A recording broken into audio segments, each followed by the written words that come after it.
Good morning दोस्तों, स्वागत है आपका आज के मुख्य समाचारों में। जी हाँ दोस्तों, आपको यहाँ पर देखने को मिलेंगी सुबह से लेकर शाम तक की तमाम बड़ी खबरें मुख्य समाचार ब्रेकिंग न्यूज़ अपडेट्स के रूप में। तो दोस्तों, आप सभी लोगों से रिक्वेस्ट है इस वीडियो को ज़्यादा से ज़्यादा लाइक और शेयर करें। तो दोस्तों, सीधे चलते हैं आज की पहली बड़ी खबर की ओर। योगी आदित्यनाथ ने रचा इतिहास, लगातार दूसरी बार ली मुख्यमंत्री पद की शपथ। जी हां दोस्तों, उत्तर प्रदेश के इतिहास को बदलते हुए योगी आदित्यनाथ ने 25 मार्च 2022 को नया इतिहास लिख दिया। लखनऊ के अटल बिहारी वाजपेयी इकाना स्टेडियम में करीब 70,000 लोगों के समक्ष लगातार दूसरी बार मुख्यमंत्री पद की शपथ ली। इस मौके पर प्रधानमंत्री नरेंद्र मोदी, गृह मंत्री अमित शाह, रक्षा मंत्री राजनाथ सिंह, बीजेपी के अध्यक्ष जेपी नड्डा समेत तमाम केंद्रीय मंत्री, बीजेपी शासित राज्यों के मुख्यमंत्री, उप मुख्यमंत्री और वरिष्ठ पदाधिकारी मौजूद रहे। दोस्तों, उनकी कैबिनेट में 21 ब्राह्मण, 20 ओबीसी, 6 दलित और 1 मुस्लिम चेहरे को जगह मिली। इसके बाद दोस्तों, अगली बड़ी खबर। पंजाब में अब 1 एमएलए 1 पेंशन। मुख्यमंत्री भगवंत मान ने कहा, चाहे कितनी बार भी चुनाव हो, पेंशन एक टर्म ही मिलेगी। जी हां दोस्तों, पंजाब में अब एक विधायक को एक ही बार पेंशन मिलेगी, चाहे वह कितनी भी बार चुनाव जीता क्यों न हो। गुरुवार को सीएम भगवंत मान ने यह जानकारी दी। दोस्तों, भगवंत मान ने कहा कि जब विधायक सेवा के नाम पर राजनीति में आते हैं तो फिर लाखों की पेंशन देना जायज नहीं है। मान ने कहा कि विधायक ही नहीं बल्कि उनके परिवारों को मिल रही पेंशन को भी रिवाइज किया जाएगा। मान ने कहा कि आने वाले दिनों में इसके बारे में विस्तृत जानकारी दे दी जाएगी। आम आदमी सरकार के इस फैसले से सबसे बड़ा झटका कांग्रेस और अकाली दल को लगा है।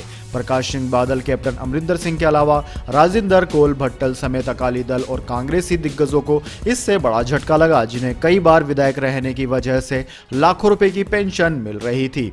दोस्तों, भगवंत मान ने कहा कि हमारे एमएलए हाथ जोड़कर लोगों से वोट मांगते हैं, कई राज नहीं सेवा की बात करते हैं। हैरानी की बात यह है कि बहुत से एमएलए को हारने के बाद 3.5 लाख से 5 लाख तक पेंशन मिलती है। खजाने पर करोड़ों रुपए का बोझ बढ़ता है। कई ऐसे हैं जो सांसद और एमएलए दोनों की पेंशन ले रहे हैं। अब एमएलए चाहे 2 बार जीते या 7 बार, उसे पेंशन सिर्फ एक ही टर्म की मिलेगी। इसके साथ ही पेंशन से जो करोड़ों रुपए बचेगा उसे लोगों की भलाई पर खर्च किया जाएगा। कई विधायकों की फैमिली पेंशन भी बहुत ज्यादा है, उसे भी कम किया जा रहा है। इसके बाद दोस्तों, अगली बड़ी खबर। चीनी विदेश मंत्री से बोले अजीत डोभाल, बॉर्डर से सेना हटाओ तभी आगे बढ़ेगी बात। जी हां दोस्तों, चीनी विदेश मंत्री वांग यी आज भारत के दौरे पर हैं। इस दौरान भारत के राष्ट्रीय सुरक्षा सलाहकार अजीत डोभाल ने चीन के विदेश मंत्री को साफ लहजे में कह दिया कि जब तक वास्तविक नियंत्रित रेखा यानी कि line of actual control LAC से चीनी सेना नहीं हटाई जाएगी, तब तक दोनों देशों के बीच कोई बात नहीं हो सकती। 1.5 घंटे तक चली इस बातचीत के दौरान भारत ने कहा है कि बॉर्डर क्षेत्र के बचे हुए इलाके में जल्द और पूरी तरह से सेना को हटाए जाने की शुरुआत है, ताकि द्विपक्षीय संबंध वास्तविक रास्ते पर आ सके। दोस्तों, न्यूज एजेंसी ANI के मुताबिक भारत ने शांति की बहाली के लिए राजनयिक सैन्य स्तर पर सकारात्मक बातचीत जारी रखने की जरूरत पर जोर दिया। अजीत डोभाल ने वांग यी से कहा है कि सुनिश्चित किया जाए कि कार्रवाई समान और परस्पर सुरक्षा की भावनाओं का उल्लंघन नहीं करे। इसके बाद दोस्तों, अगली बड़ी खबर। श्रीलंका में भुखमरी, चीनी 290 तो चावल 500 रुपए किलो, पेट्रोल पंप पर सेना है तैनात। जी हां दोस्तों, पड़ोसी मुल्क श्रीलंका भूख से तड़प रहा है। वहां 1 किलो चीनी 290 रुपए में, 1 किलो चावल 500 रुपए और 400 ग्राम मिल्क पाउडर 790 रुपए में मिल रहा है। इतना ही नहीं, पेट्रोल के दाम 50 रुपए और डीजल के दाम 75 रुपए तक बढ़ चुके हैं। दोस्तों, 1948 में आजाद होने के बाद श्रीलंका सबसे बुरी तरीके से आर्थिक बदहाली से गुजर रहा है। चीन के कर्ज के जाल में फंसा श्रीलंका दिवालिया होने के कगार पर है। दोस्तों, आपकी जानकारी के लिए बता दें, श्रीलंका ऑयल, फूड, पेपर, चीनी, दाल, दवा और ट्रांसपोर्टेशन से जुड़े इक्विपमेंट के इंपोर्ट पर निर्भर है। श्रीलंका के पास इन जरूरी वस्तुओं को सिर्फ 15 दिन तक ही इंपोर्ट करने का डॉलर बचा है। मार्च में देश के पास सिर्फ $2.36 मिलियन ही बचा है। हालात ऐसे हैं कि सरकार के पास एग्जाम के पेपर छापने के कागज और इंक तक नहीं है। दोस्तों, पेट्रोल, डीजल और गैस के मामले में स्थिति कुछ ज्यादा ही गंभीर हो चुकी है। 2 हफ्ते पहले ही यहां पर पेट्रोल के दाम 50 रुपए और डीजल के दाम 75 रुपए तक बढ़ाए गए थे। यहां पर 1 लीटर पेट्रोल 254 श्रीलंकाई रुपए में मिल रहा है, जबकि डीजल 176 रुपए में मिल रहा है। इसके बाद दोस्तों, अगली बड़ी खबर। पाकिस्तान में सियासी घमासान, बागी सांसद का यू टर्न, बोले मतभेद के बावजूद में इमरान के साथ 28 मार्च तक सदन की कार्यवाही स्थगित। जी हां दोस्तों, पाकिस्तान की संसदीय कार्यवाही पहले ही दिन स्थगित हो गई। नेशनल असेंबली में अब सोमवार यानी कि 28 मार्च को शाम 4 बजे बैठक शुरू होगी, जिसमें इमरान सरकार के खिलाफ अविश्वास प्रस्ताव पेश किया जा सकता है। दरअसल दोस्तों, सांसद ख्याल जमा के निधन के बाद यह सदन की पहली बैठक थी। पाकिस्तान की संसदीय परंपरा के मुताबिक किसी सांसद का निधन होने पर सदन की पहली बैठक में केवल श्रद्धांजलि दी जाती है। इसी बीच शुक्रवार को पाकिस्तान तहरीक-ए-इंसाफ के सांसद मलिक अहमद हुसैन तेहर इमरान खान के खिलाफ अविश्वास प्रस्ताव का समर्थन करने के अपने फैसले से पलट गए। आज संसद की बैठक के बाद मीडिया से मलिक ने कहा कि मैं सरकार के साथ हूं, प्रधानमंत्री के साथ मेरे जो भी मतभेद हैं उनका समाधान मिलते ही मैं उनका सपोर्ट करूंगा। मलिक उन 13 सांसदों में से एक हैं जिन्हें पीटीआई ने विपक्ष का साथ देने के कारण नोटिस जारी किया था।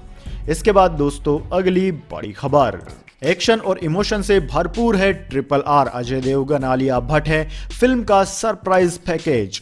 जी हां दोस्तों, मोस्ट अवेटेड फिल्म, 550 करोड़ का बजट, राजामौली, रामचरण और एनटीआर का डेडली कॉम्बिनेशन यानी कि RRR फिल्म रिलीज हो गई और हम आपको बताते हैं फिल्म का रिव्यू। दरअसल दोस्तों, तरण आदर्श ने फिल्म को 4 स्टार दिए हैं। इसके साथ ही उन्होंने कहा कि राजामौली ने एक बार फिर सही साबित हुए हैं।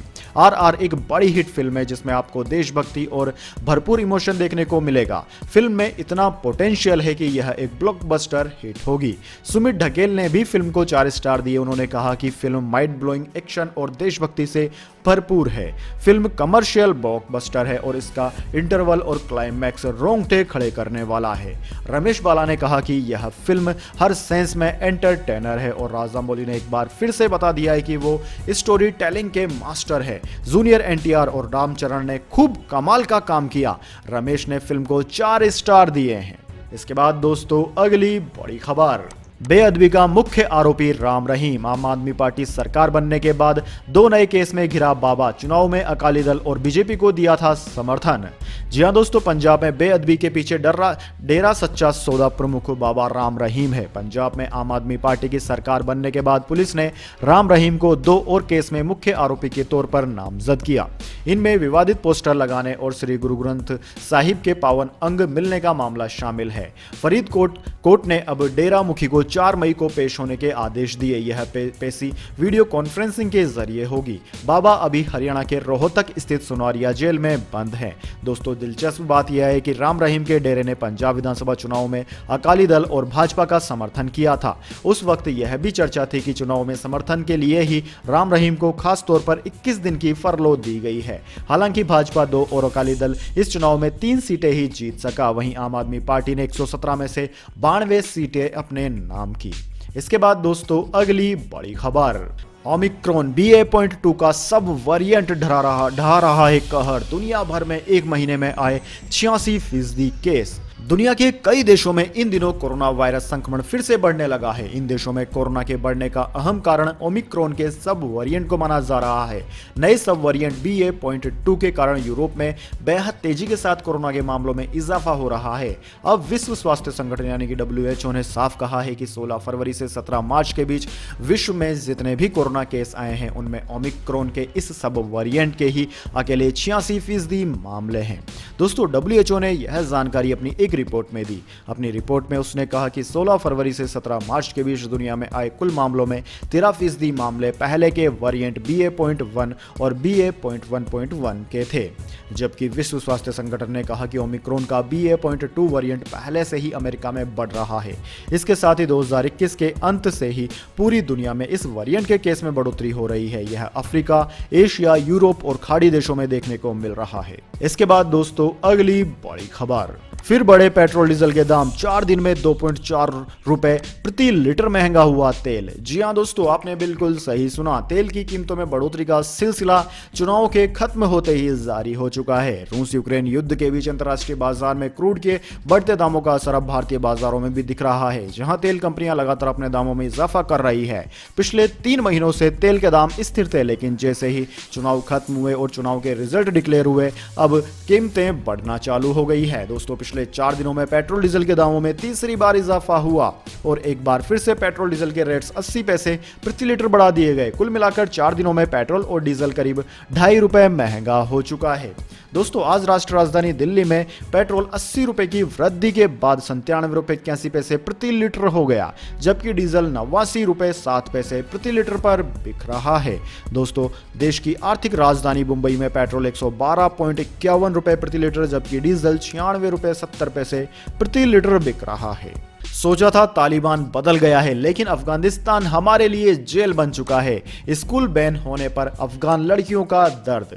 जी हां दोस्तों, अफगानिस्तान के तालिबानी शासकों ने बुधवार को 6ठी से ऊपर की कक्षाओं की छात्राओं के लिए फिर से स्कूल नहीं खोलने का निर्णय लिया है। इसके साथ ही उन्होंने लड़कियों को उच्च शिक्षा प्रदान करने के अपने वादे को भी तोड़ दिया। तालिबानी सरकार के इस फैसले के बाद अदीबा हैदर को ऐसा लगता है जैसे वह जेल में है। दोस्तों, अगस्त 2021 में तालिबान के सत्ता में आने के बाद पहली बार 13 साल की यह लड़की उन हजारों खुशमिजाज लड़कियों में से एक थी जो बुधवार को देश भर में फिर से खुले माध्यमिक विद्यालयों में वापस लौटी। लेकिन कक्षाओं में कुछ ही घंटों बाद शिक्षा मंत्रालय ने एक चौंकाने वाली नीति की घोषणा करते हुए अपने फैसले को पलट दिया, जिससे स्कूली छात्राओं ने खुद को ठगा हुआ महसूस किया और अंतर्राष्ट्रीय समुदाय भी नाराज हो गया।